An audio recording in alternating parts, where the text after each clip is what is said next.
Very clever move. Very clever move by Brian Cashman and the New York Yankees this morning.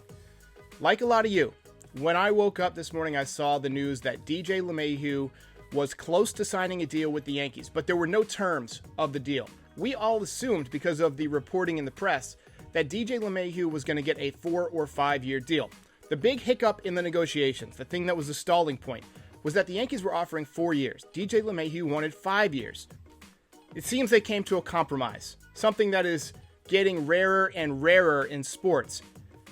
They came to an agreement. They said, look, we both want DJ LeMahieu playing second base for the Yankees next year. So here's what the Yankees did. They gave him not 1, but 2 extra years on the contract, but they said, hey, look, we're not going to give you $20 million per season. We're going to give it to you at a lower annual value. So basically, he made the, trade-off of dollars now for security in the future. His entire family is set for generations now. $90 million plus whatever he's made in his career up to this point is plenty of money. Even though he's going to be living in New York, which is an expensive place to live, he's going to have money. He's set for life. So this is a way to ensure that he's going to continue his baseball career late into his 30s. He's going to at least be getting paid through his age 39 season. And the deal is going to be 6 years, $90 million. That's $15 million per season. What that allows the Yankees to do is take some of the money that was going to go to DJ LeMahieu this season, when you were planning on paying him maybe 18 or 20 million. Take some of that $3 to $5 million extra dollars and put it towards other areas, probably the pitching staff. The issue has been that a lot of relievers have come off the board. The Yankees definitely need some help in the relief pitching area, but I'll talk about in a second why there might be some internal help that they can get for the relief pitching areas.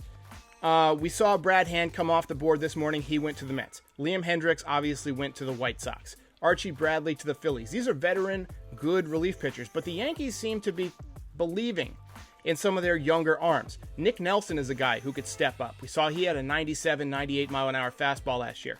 Domingo Germán is coming back. He's a guy who could pitch in the middle of the game if he doesn't make the rotation and give you 3 to 4 good innings. And they have another guy like that in Jonathan Loaizaga. So maybe the Yankees don't need as much bullpen help as we all really thought. They seem to believe in some of these young arms, which tells me they're going to put some of that money into the rotation. And if you do that, that opens up the door for one of these pitchers, whether it's Jordan Montgomery, who I think Jordan Montgomery will be in the rotation, but maybe it's a Clark Schmidt or a Davy Garcia, or maybe it's a Domingo Germán that ends up in the bullpen. And that allows you to bring in somebody like a Corey Kluber, who I mentioned this morning. If Corey Kluber actually looked as good as we heard he did in his workouts, then teams are going to be all over that for $6 to $8 million. The Yankees opening up an extra $3 to $5 million to spend might help them sign a Corey Kluber and still remain under the luxury tax threshold. Or they could take that money and put it towards somebody that they're trading for. If you want to move somebody like a Germán, which, I don't think that'll happen, but if you want to move a Germán or a Clark Schmidt or somebody of that ilk and go get a Kyle Hendricks, that would make up for some of the salary that he makes. So the Yankees have some options. They have ways to improve this team. Brian Cashman has been doing this job since 1998. That's 22, now almost 23 years. That's unbelievable to me. But it used to be a time where Yankees GMs lasted 2 weeks. But the fact that he's been doing that has given him some experience. It's taught him some of the tricks of the trade. I like this move. 6 years, $90 million. If the last 2 years he's not really cutting it, $15 million sounds like a lot of money to us, but that's not much for a guy who's, basically going to become a utility player at the end of his career. And look, DJ LeMahieu is the type of hitter that I don't think he's going to age badly. He's a contract guy. He's not a big muscle-bound guy. He's an athlete. I think he's going to be just fine when he's 38, 39 years old. He might not get as much playing time. As you get older, you need to give your legs a bit more of a rest. It doesn't really become your skills that degrade as much as your physical health.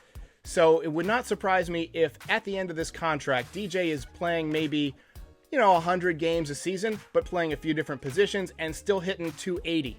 That's kind of what I expect. So good move by the Yankees. 6 years, $90 million for DJ LeMahieu. If you enjoyed this video, please like and subscribe. It helps other Yankees fans find the channel.